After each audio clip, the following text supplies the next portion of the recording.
I never let it stop me. I never let it hold me back because it's not that I love proving people wrong. I just really love deeply. I get passionate about the things that I care about. And at the time, football was one of those things. And nothing was going to stop me from doing it. Even if every team said no, I probably would have just started my own team with my mum and built it up from there.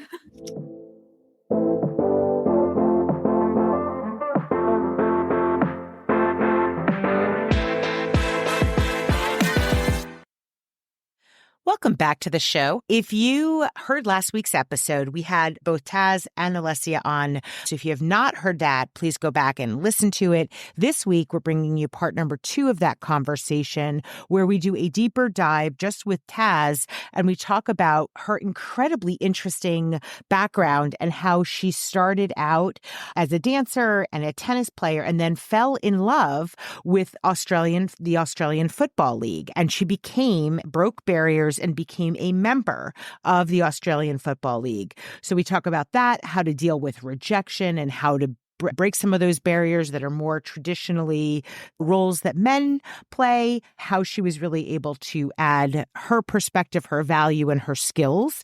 So it's really interesting conversation. We talk also about her amazing DJing, that she's just such a multi-talented person.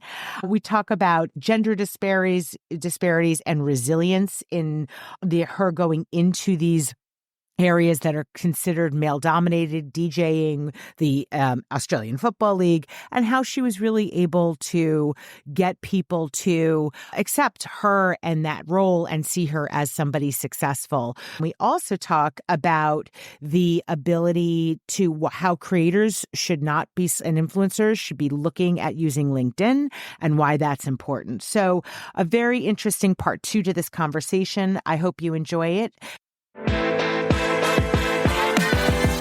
Taz, you were selected as part of the Australian Football League, the AFL.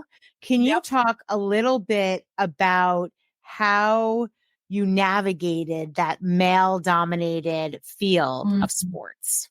And playing sport has been such a big part of my life. Before AFL, I was a dancer for 10 years. I played tennis. I loved all sport, but I really fell in love with AFL football. And I remember when I was young playing at school and I wanted to play for a club. And one of my friends says, why don't you come down to the local football team, ask the coach if you can be part of it. So me and mum went down and feeling like super confident, ready to be a part of it with my friends. And the coach laughed at us and said, footy's not for girls. And I was like young at this time. I was probably like, maybe 12. And I just remember feeling that was the first time I felt like, I don't understand what's happening here. Why am I so different to my friends who are males? Luckily, my mum is amazing. And she walked away from the conversation. We got in the car and she said, we're going to go down the road and ask another team. And luckily, down the road accepted me straight away. They said, yep, jump on the field. And honestly, that was such a big part of my life playing football. I learned a lot about myself, how to be resilient, and how to play it in the league level too, because I ended up going on to play for an all-Australian team. And I love that part of my life. And it was very difficult overcoming some of those challenges, where the men kind of didn't really see you as an equal, especially back then. That's probably over 10 years ago now. But I never let it stop me. I never let it hold me back because it's not that I love proving people wrong. I just really love deeply. I get passionate about the things that I care about. And at the time, football was one of those things. And nothing was going to stop me from doing it. Even if every team said no, I probably would have just started my own team with my mum and built it up from there. You basically ended up playing with men, right? In terms of who you're playing with. I mean, talk about resilience. Is it the same football we play here in the States, or is it a different kind? It's different. So there's no padding, there's no helmets. There's people coming at you from all sides of the field. And you can kick the ball, pass the ball, but you can't throw the ball. And it's a very heavy contact sport. I broke my collarbone playing. I remember I lost a tooth when I was playing once and I brought it over to the sidelines, handed it over to someone and kept playing. Like, I was really tough back then. I think I would cry if something like that happened to me now. That's amazing. I learned a lot through that time. That's unbelievable. And so you broke a lot of barriers there. You also got into DJing, which also kind of male oriented, right? Is your attitude similar to what you just said it was with football? It's about you being interested in it and you're just going to pursue it. You don't pay attention to the fact that you're breaking down a barrier by going into a male dominated sport. You just kind of are interested and you go for it. Totally. Like I think my interests have just kind of led me to places that are male dominated. And I think part of my being naive sometimes has just, I've put myself in positions to put my hand up for things that maybe if I knew how difficult it was going to be as a woman in that space, it probably would have turned me off. But I just went into it not really knowing. And yeah, DJing was very difficult to break through as a woman in the space because a lot of the time you're highly sexualized as a female DJ. And that was something I didn't want any part in. I wanted to be known for my skill and the music, just like the men were kind of known in the space for. And another thing is people don't take you as seriously as a female DJ. They think that you're like not doing your mixes. They think someone else has done it for you and you're like acting. So there was a lot of like having to prove myself. I remember being on the decks one day, you kind of transition from another person. So when they're playing, you put in your song. And it was a really difficult song he chose last for me to like come into.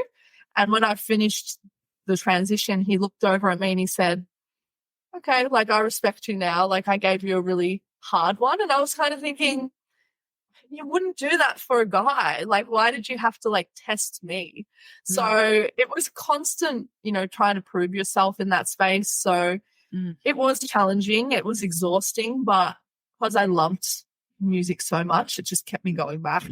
Do you still DJ or are you mostly focused on the creator space?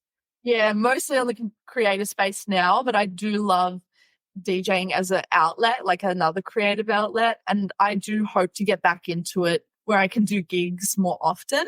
But the creator space has been taking up a lot of my energy in the best way because I'm super passionate about that space as well. Well, I had to learn very early that you have to find ways to stand out. Part of that is through skill and just getting better at your craft, but also part of it in DJing is marketing yourself and like how others see you. So that's really helped coming into the creator space, realizing this is a competitive field. There's a certain amount of spots up for grabs and people's attention. So you really have to like hook people in, which is the same thing I had to do in DJing. Like when I would do a 60-minute mix of music, how do I keep people there? How do I get them to choose my mix to listen to over another person's? So there's actually a lot of similarities. And in sport, I see what we do now in a similar lens as what an athlete would see their sport.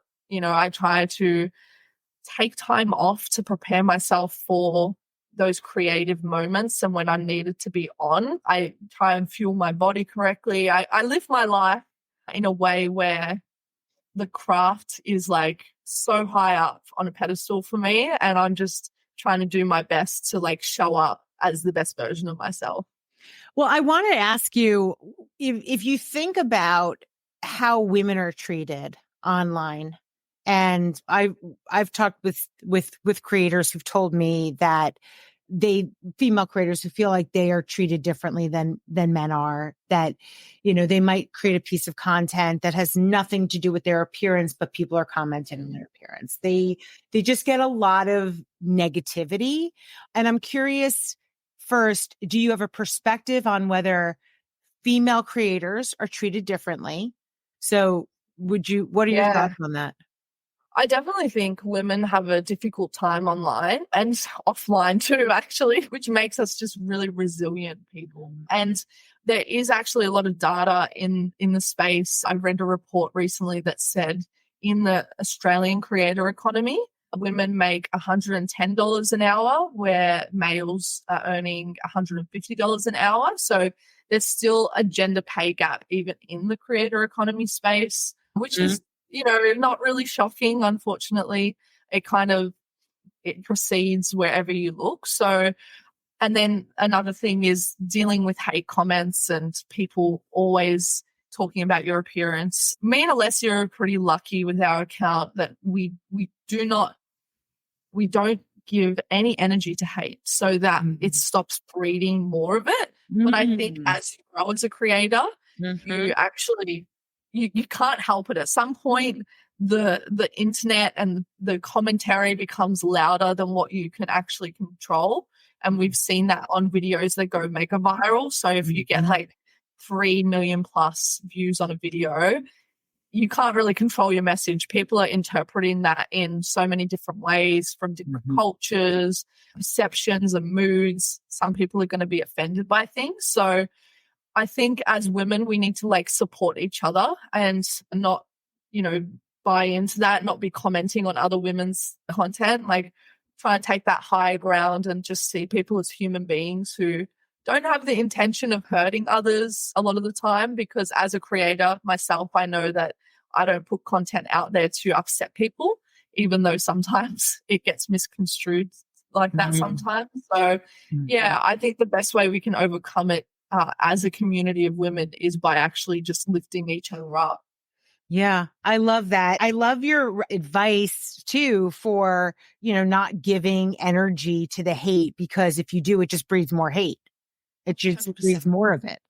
Yeah, I prefer to spend time on people who, have come to be positive in the space. That makes us feel better as well. So it's always good.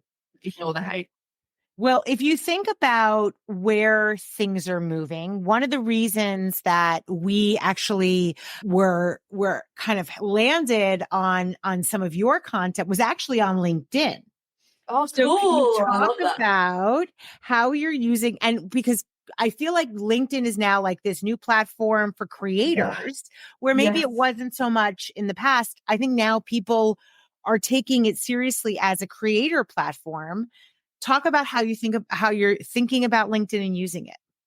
Yeah, I love LinkedIn. I'm such a nerd for LinkedIn. I get to show a different part of my personality on LinkedIn to what I do on TikTok or Snapchat or Pinterest. I'm allowed to like express myself in a different way and through written word instead of video. But I have heard that LinkedIn is bringing in video too, which is interesting. But I really love sharing as I'm building. That's something I'm passionate about because people have been so kind to mentor me in my life. I've had coaches in football who have helped me become a better athlete. I've had DJ friends who are like years above me come in and show me the ropes, and same thing in the creator space. So many amazing people that have just accepted me in, and I want to be able to like share what I'm learning with people who are maybe like a year behind me or, just kind of in their process, because there's no course you can take on how to be a creator. It's starting to come up now, but it's a very new kind of space to navigate. And I love being able to talk about the challenges, the good times, the bad, and, the experimenting too. Well, there's that generous spirit again. So I love that. Well, Taz, if people want to follow you, what is the best way for them to do that? Yeah, if you want to see more of the creator economy and the analysis of what we're doing behind the scenes, I would say to follow me on LinkedIn, just Taz Zammit. But if you want to see some of the content myself and my partner create together, you can follow us on all platforms like TikTok and Instagram at Taz and Alessia. And yeah, I would love to connect with people, and I'm always down for a conversation. I really appreciate you having me on today. So thank you. Well, thank you for taking the time to do it. Appreciate it. Thank you for listening. If you're an influencer or a brand that wants to work with us, please feel free to email us at info@shespeaks.com. Until next time.